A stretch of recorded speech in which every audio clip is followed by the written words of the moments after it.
Actually, one thing I could talk about, last time I talked a little bit about encumbrance and how it was an optional rule for 2nd edition, but going through the player's handbook, I was reminded how interesting it is, I think, to look at some of the items and equipment and even services that you can buy.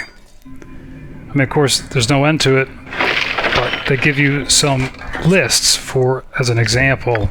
I should probably preface things by explaining at least the currency. I think there's 10 copper pieces per silver piece, 10 silver pieces per gold piece, and 5 gold per platinum piece. And I think there's an electrum coin, which is worth about half a gold, I guess, in case you need to make change.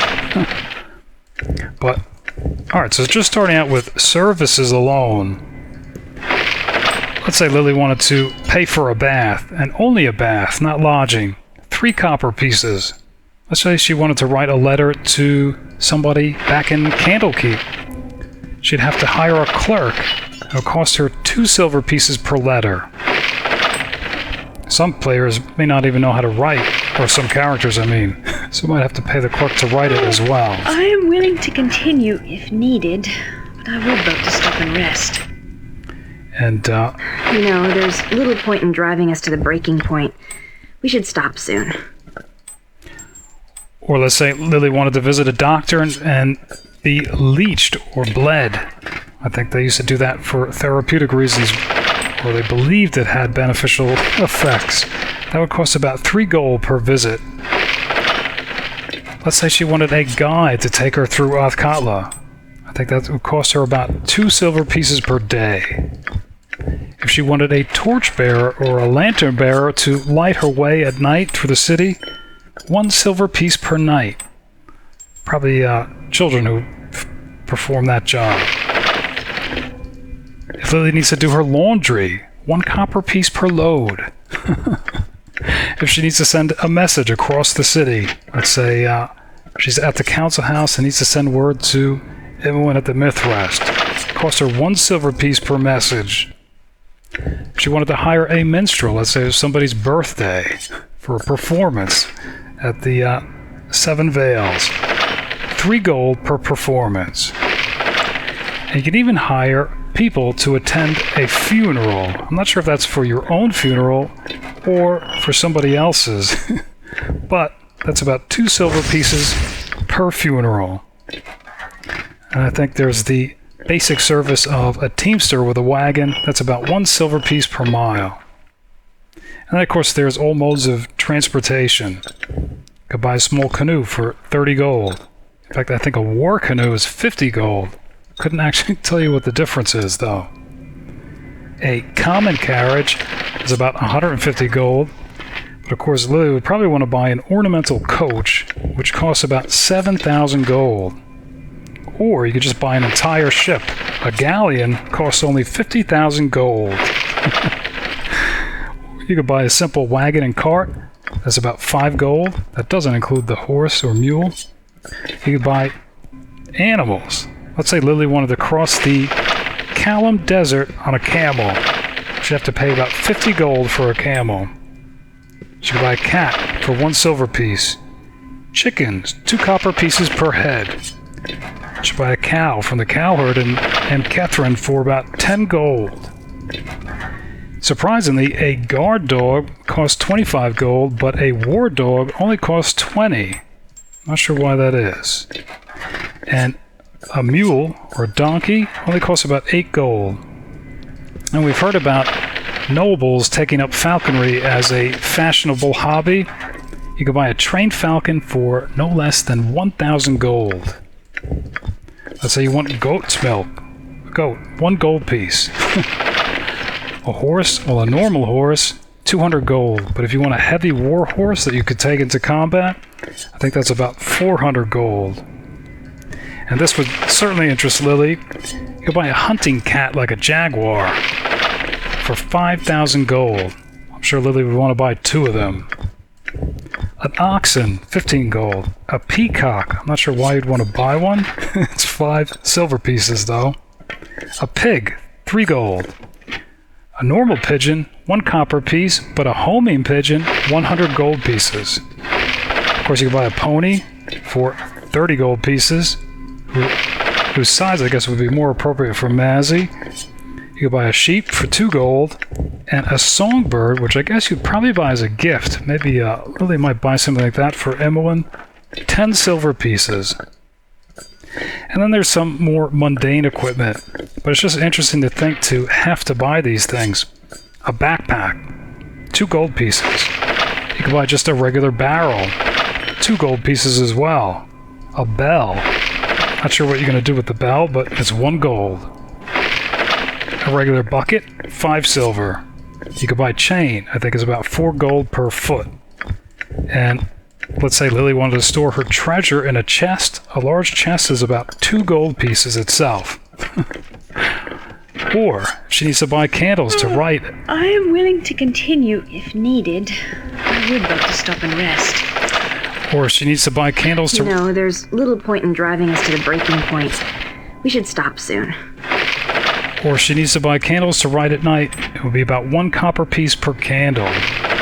She could buy crampons for her boots. That's for better traction. 4 gold pieces. I'm not sure if that's per one or per pair. Flint and steel, 5 silver pieces. A single glass bottle, 10 gold pieces. Grappling hook, 8 silver pieces. Viconia's holy symbol, I think, has a base value of about 25 gold pieces. To tell time, 25 gold for an hourglass. And then, of course, there's just little odds and ends. Iron pots, that's about 5 silver pieces. A 10-foot ladder, I'm not sure where you put that, but you could buy one, and it's only 5 copper. Hooded lantern, 7 gold. If you want to buy a good lock, it's 100 gold. If you're cheap, you can buy the poor lock for about 20 gold. You can even buy a magnifying glass for 100 gold. And shows here that scroll cases are valued at about 8 silver pieces, but I think the ones we've seen have been worth a lot more than that. A merchant scale, that's to trade currency. That costs about 2 gold. If Lily wanted to buy a mirror, I think that's about 10 gold. You can buy other things. Oil, paper, parchment, perfume, that's about 5 gold per vial. You can buy hemp rope, about 1 gold per 50-foot coil. A simple large sack, 2 silver pieces. You can buy candle wax, which you might affix to a seal on an official letter. That's about 1 gold. And I think you can even buy a whistle, 8 silver pieces. Again, I'm not sure why you'd want to buy a whistle. A signet ring, which of course to affix your own seal, that's about 5 gold pieces. Sure, Lily would be interested in this. A spyglass for 1,000 gold pieces to see what's happening on the other side of the terrain. A normal tent, 25 gold. I think there's even a water clock that costs 1,000 gold, weighs 200 pounds, but it's only accurate to about half an hour. And it goes on. Of course, it's only bound by your own imagination, but these are just examples. And then there's some more, well, some weapons that we haven't really seen, and I don't think you see too often in these types of games, but they're listed here as examples of weapons. Blowguns, haven't really seen. Hand crossbows, I can't remember if they're in this game or not. Haven't really paid much attention to the crossbows, but that I guess would be more like a one-handed crossbow. Harpoons.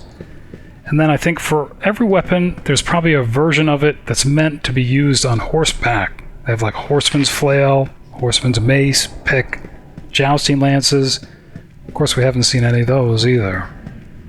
There's even a weapon called a man-catcher, which is a polearm designed to capture an enemy without killing him. It's pretty interesting. Something amiss?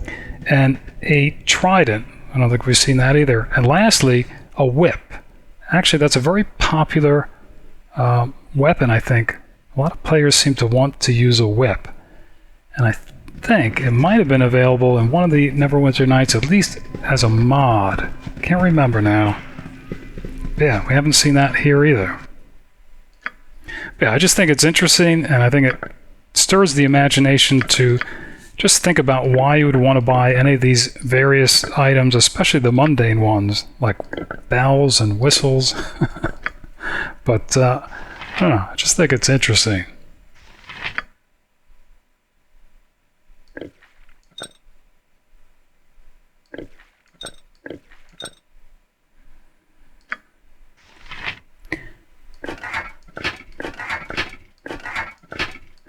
Actually, I know it hasn't been probably a very long session, but I'm probably going to leave it at this. It's just been a lot of stuff and a little exhausting, I think, fighting with the slaves. I am willing to continue if needed, but I would vote to stop and rest. You know, there's little point in driving us to the breaking point. We should stop soon. What? Alright, I think actually we'll probably go back to the pocket plane to rest before going on.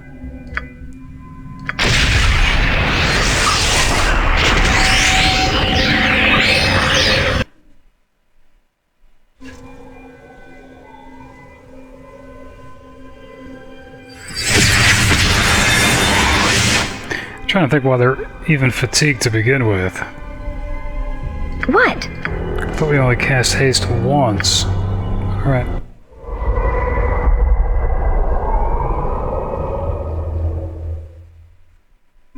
Yes?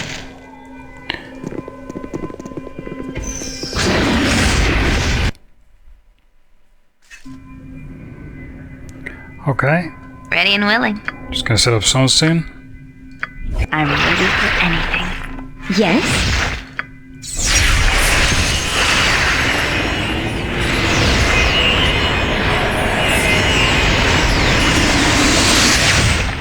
There is evil here, but there is likely also magic that can help us, I'd bet. Alright, so I'll pause it here. I guess next time we'll be going on.